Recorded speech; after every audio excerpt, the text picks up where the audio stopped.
The following is brought to you by our friends over at Actable. Actable gives you the power to profit. Please check them out at actable.com and enjoy today's show. Hey, everybody. Thank you so much for tuning in to No Vacancy. I'm Glenn Haussman, and that's the incredible Anthony Melchiorri, and you guys are absolutely fabulous for joining us today. Anthony, I travel a lot, and I'm always going to meetings. I got to tell you, I love being on the road at meetings. I have a question for you. Yeah. Tuning in an old person's word? Yes, I would argue that it is an old person, right? But we can't even, now that we're not in these live shows, I can't even say tune in tomorrow, same bad time, same bad channel. All right, that shows how old we are. Me, I'm not a big conference guy, but when conferences are done well and meetings are done well, I talk forever because there's so many and some are not done so well. So I'm really excited to hear what our guest has to say today. Yeah, and I will tell you, I've been to a lot of great properties for meetings. I'm going to be going onto a Hilton property in December. Our friends over at Resorts World I'm going to be doing a luxury conference over there, which will be pretty good. But what's really cool is today we're going to be talking about Hilton's got a special section of their 2025 trends report, all called the Meetings Maximize, that next generation of meetings and events. So they went through all this effort to do all of this research so all of us can gain. So let's bring on Kelley Knowlen, VP Sales Engagement and Special Events with Hilton. Sorry about that, Dr. Producer Suzanne. Kelley, how are you? I'm doing great. How are you?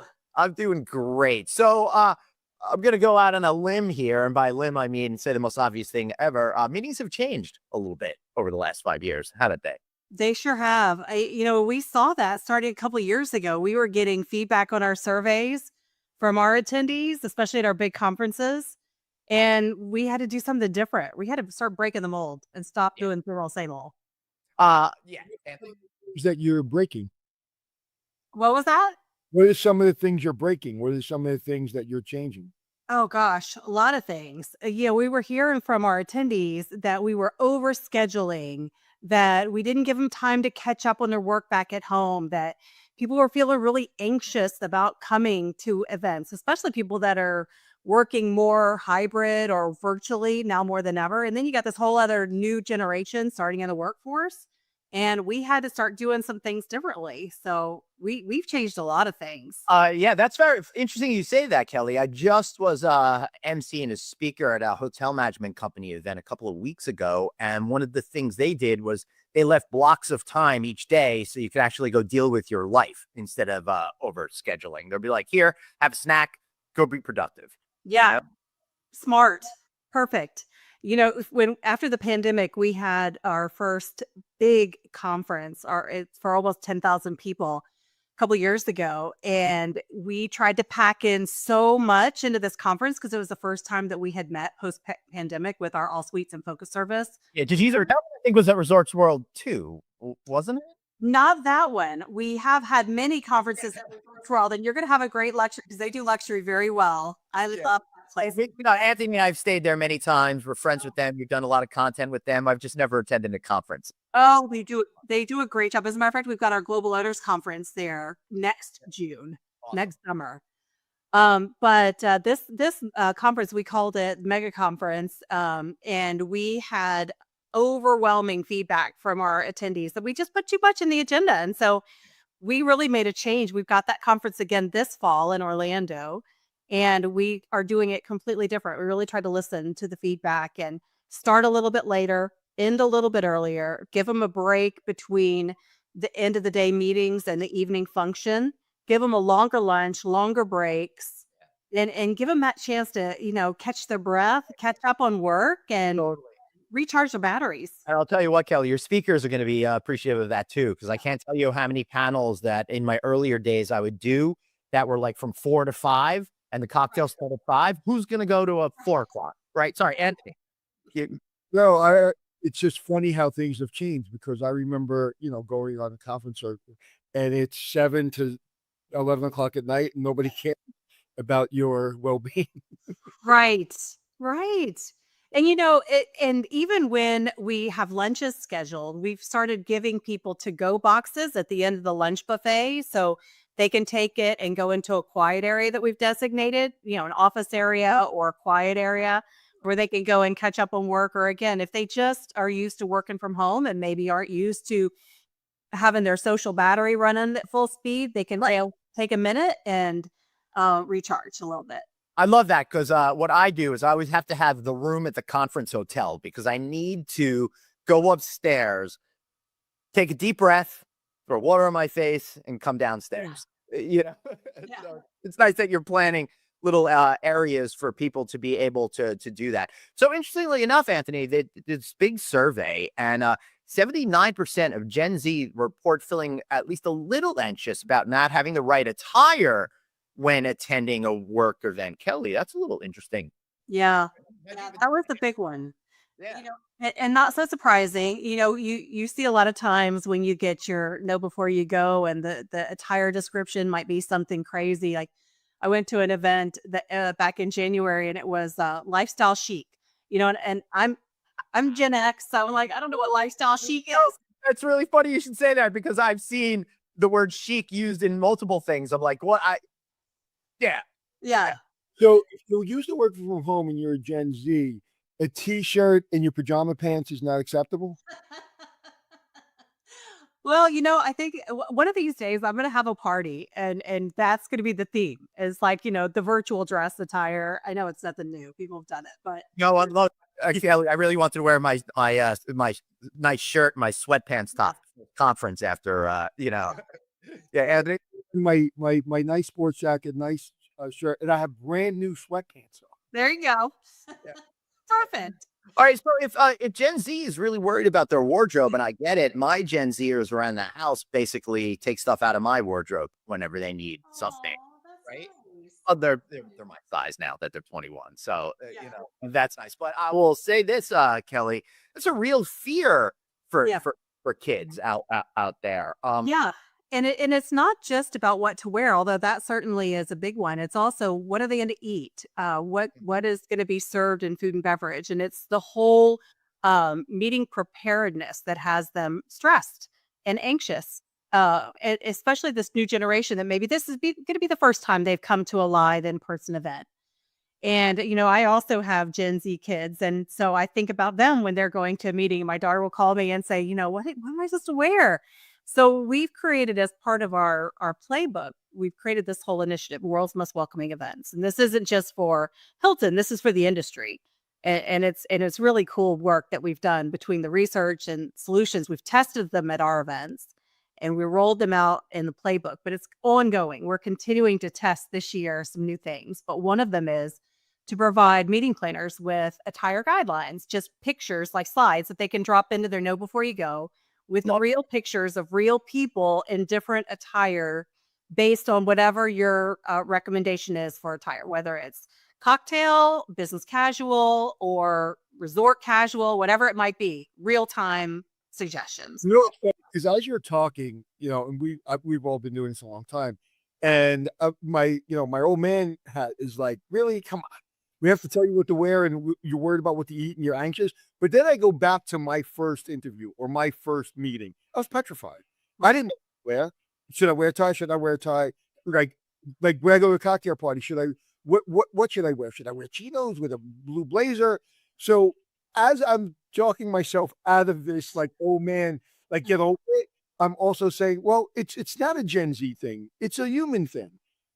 We've all had those first initial meetings. Now, we may have gone to more meetings or been in an office more than the Gen Zs. So it's maybe more intense for them because we maybe got to those meetings a little earlier in our career. Whereas now, because they've been working from home during COVID and all that, so I can understand it. But my first initial reaction was, Anthony, I see your comment, and I raise you with this. Even if you think you know it, each event is different. I wear something different in Alice at NYU than I do at the lodging conference, than I do at a management conference, than I did a few weeks ago at High Tech. So it would be really helpful. And I love the idea of pictures in there. Not only does that help the attendee, But meeting planners have a list of about 1 billion things they need to do. And by alleviating them one thing off that list that doesn't complicate their lives, but helps make it easier, those are the types of details that I help create wins for hotels. Yeah. Yeah. What are you, as far as seating, planning, and design of the rooms, or like everything seems to be the same for years and years and years. Is there anything different in kind of the way you set up the room or the way you break out the room? Well, yes. I mean, seating, I think if it's a small group, trying to be real strategic. And we just actually published a white paper about this. It's on our Knowledge Hub on our Event Ready Playbook. Because you can be strategic about seating charts if it's a small group, and make sure that we're putting the right people with the right people, to make sure that they're comfortable and that they make the right connections and help them further their objectives for attending. But as far as the breakouts, yeah, for sure. We actually just did a big event back in April here in Orlando. It was at the Waldorf Astoria Orlando, and we created learning labs instead of traditional breakout rooms, and we got them out of the meeting room to engage and learn and network. And so we did things like a mixology class in Sir Harry's Lounge, and we did a putting green, some golf putting lessons, and pizza making down at the restaurant, some things like that. Just so people are still networking and achieving one of the big goals of this event was to network, and but get them out of that traditional sitting around a conference table for hours in the afternoon. Yeah, and I will tell you, Kelly, I'm seeing changes to the way it's laid out as well. Now, when you have a giant group such as your Hilton annual meeting, you're still going to have to do traditional seating.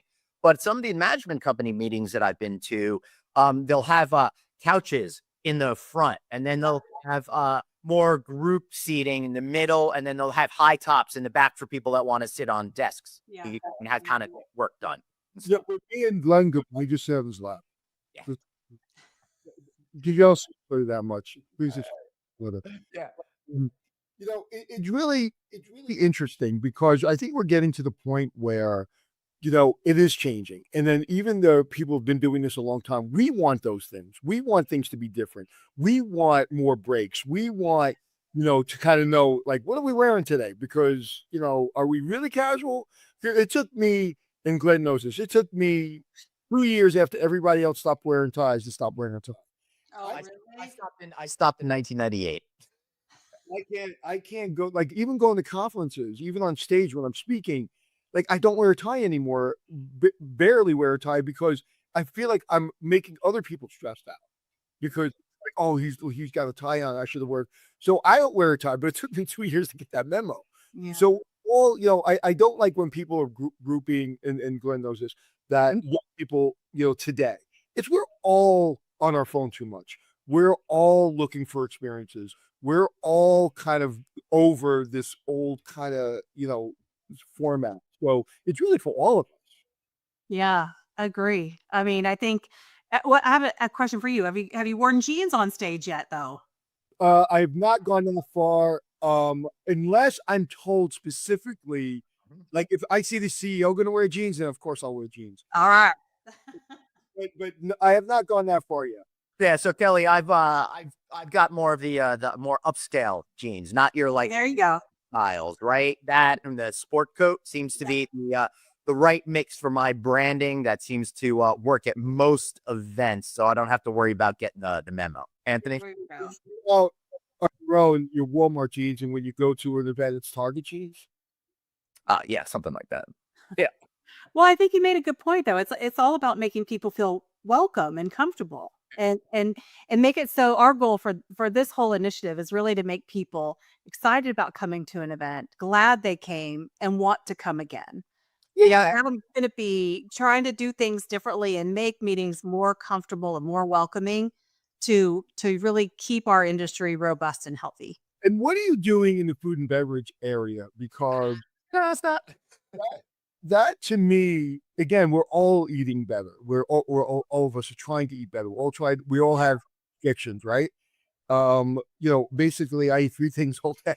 So we all have restrictions, especially as we get older, and the young people are very strict on their diet. So What are you doing? Were you driving the chefs crazy? What's going on? No, actually, I love our chefs. I mean, I love sitting down with the chef and brainstorming, but several things. First of all, obviously, I think everyone does this now. At registration, you collect people's dietary restrictions and then meet with chef to design some menus that can accommodate something for everyone. But the biggest thing that we're doing differently right now is sending the menus, the catering and events menus in advance. Awesome. And so, as part of our research, we heard, I mentioned this earlier, that people really want to be prepared in advance. They want to know what they're going to have available to eat. Yeah. I think you're right on. And what I was going to ask you was, I think it's also an opportunity for the meeting planners to create some more excitement and momentum behind the meeting by featuring some of that. Yeah. First, it's a big barbecue kind of thing. Why don't you want to let people know anything? Yeah. Well, and at first, our food and beverage team, they were like, "You sure you want to do this?" Because we thought we might get some pushback, like, "Oh, I don't like this. Can you have this instead?" None of that. We just have had really positive feedback from sending the menus in advance over the last year. And this is for everything from small customer events to the large conferences. People really want to look at it. Just like when you go to a restaurant, you look up the menu online before you go, kind of get an idea of what they're serving. They want to know before they go to an event. And it's really helped people feel more comfortable in knowing what they're going to eat when they can get there, what's available. Yeah, and just tip to anybody else, if you don't know, just make sure you got some like cereal bars and peanuts and stuff like that in your bag, like I always carry. Always. And then one other thing is we've been working on networking menus. So we were doing some roundtables as part of this research. And one of our customers said, I never eat at these things. And we're like, what do you mean you don't eat at these things? We've got this great food and beverage. And you said, no, I don't want to try and network and spill stuff on my shirt and try and eat and talk. And so we started working on this idea of networking menus where it's small, bite-sized, especially for a reception. No sauces, no poppy seeds, no spinach, something that you don't need to cut. Yeah. The flex ones, you've got this beautiful filet or steak or something, and you don't have enough tables to sit and cut it and eat. No, this is one of the things, Kelley, I don't understand is why do meeting planners have 500 people and 3 cocktail rounds and a giant carving station? Exactly. Yeah. Exactly. So we can say that about spinach. I've been in events and sometimes I'll have some spinach and I'll go, okay, I can't open my mouth right now because I freeze my teeth. Kelley, you're really hitting home on this because I typically do not eat and drink at the same time because I worry about the spills. And if I'm having any real kind of food, I go hide in a corner and I take myself out of the networking. But typically I wind up not eating and then hitting those kind bars back in my room afterward. Yeah. Or where I is I have 4 backup shirts. But he's like Superman. On a spill, he just rips off the old one. It's got the other one right under it. Yeah. So, Kelley, what does all of this mean coming together in the direction that meetings are headed to? Where are our opportunities to have more successful meetings? And what are some of the red flags that might have appeared as well that you should try to avoid? No, that's a really good question. I think, we just need to continue to listen to our audience. And as we have a new generation coming into our events, what can we do to continually to enhance their experience? So I think listening is big.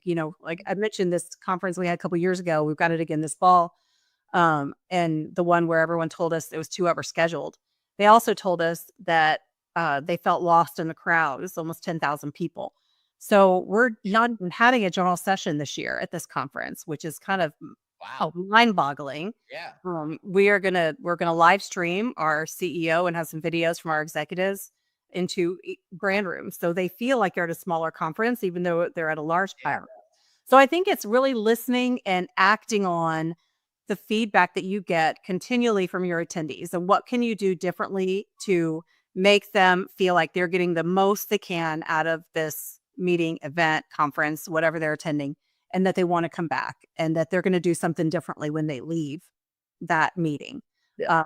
And so that's a part of it. And any red flags, I think that the other thing is you're trying to address people's anxiety, so again, setting the menus in advance, setting the agendas in advance with the dress attire guidelines, One other thing we're testing right now at our events is we've been doing etiquette classes, which seems completely, how is that related to meeting at events? Well, again, people that are used to working virtually or on their phones, making them feel more comfortable, giving them some social etiquette tools when they go into a big event. How can they walk up to a crowd of people? And if they don't know anyone, if it's their first time. Yep. So for this conference that we're doing in the fall for 10,000, we're going to do a virtual etiquette class and give them some social networking tips. And I don't mean social as in social media. I mean, like walking into a networking reception or a trade show and how do they approach stranger? Right. And just a shameless plug, this is why my friend CJ Arlott and I, PR Genius, and I've created a media training. So if y'all want some of that, we hit those specific types of issues out there. Kelley, this has been absolutely amazing. With all these events, how do you sleep? And you've only got 2 months to go until September 16th. Are you getting a little nervous already? Or We've got our final planning meeting this week here in Orlando, and we're excited. I think that our attendees will like seeing things done a little bit differently, and the approach will be a little bit different this year. And I think it's exciting. When you have to put together a meeting with so many people and there are countless details, how do you manage your stress and deal with the inevitable situations that pop up? Well, having a great team is first and foremost. My team that manages both sides, our customer events, we do about 200 customer events, and then we do the conferences. Just a fantastic group of people. Everyone's very calm, solution oriented.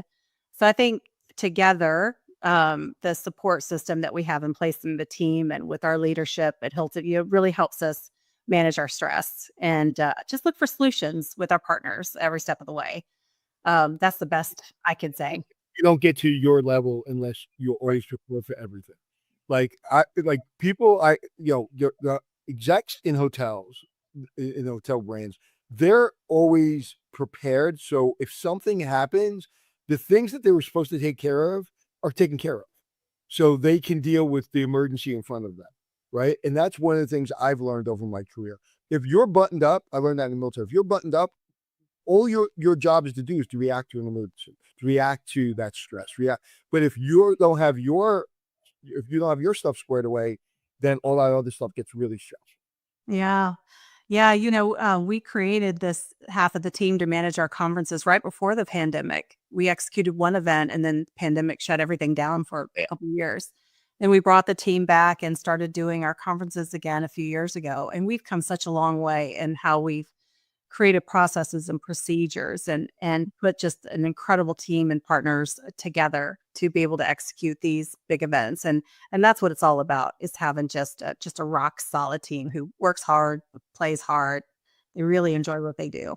So I have 2 questions for you. One, that little hotel you have opening in New York City soon, that little small hotel. Little one? I can't remember the name of it. When is that opening, and are me and Glenn invited to the opening party? I'm working with the team that she has nothing to do with that. I don't. I can't wait for that hotel. I'm actually already planning a big event there, but in January, of course. When's it opening? I don't have the exact date. I know it's opening very soon. You've probably seen it was on the news a week or so ago. Yep. And I've been bothering Larry Treckler a lot and saying, "Hey, bro, when do we go? Can we do a podcast from there?" Listening, Larry does this all the time. I was at the closing party, so I'm excited to be at the opening. And I was too. I was at the closing party too. And I was at Eric Long's going away party. Former GM. I will say I was the only non-Hilton person allowed at the party. Because he promised me for 20 years. I said, when you leave, I need to be at your party. And I get a call from his assistant, Tess, and said, Anthony, you're coming to the party. I was like, so excited. That's awesome. Well, I'll tell you what, if nothing else, I'll invite you both to our customer event that you're creating for January. There, but I did get a tour about a month and a half ago or so, and it is absolutely stunning, as you can imagine. Every detail. Yeah, Is the clock back in the lobby yet? The clock is in the lobby. It is. Looks very similar. I'm sure they've refinished it, like they have refinished everything, but it looks very similar to me from how it looked before. But The most famous words in the hospitality industry is "I'll meet you at the clock." I'll meet you at the clock. That's right. Right. Yeah. Yeah. Kelley, thank you so much. And hopefully we'll see you before we see you. Look forward to you. Thank you so much for the opportunity. Thank you, Kelley. Please hang out. And thank you guys for watching today. Really appreciate that. Anthony, anything you want to say before you get out of here? Bye. All right.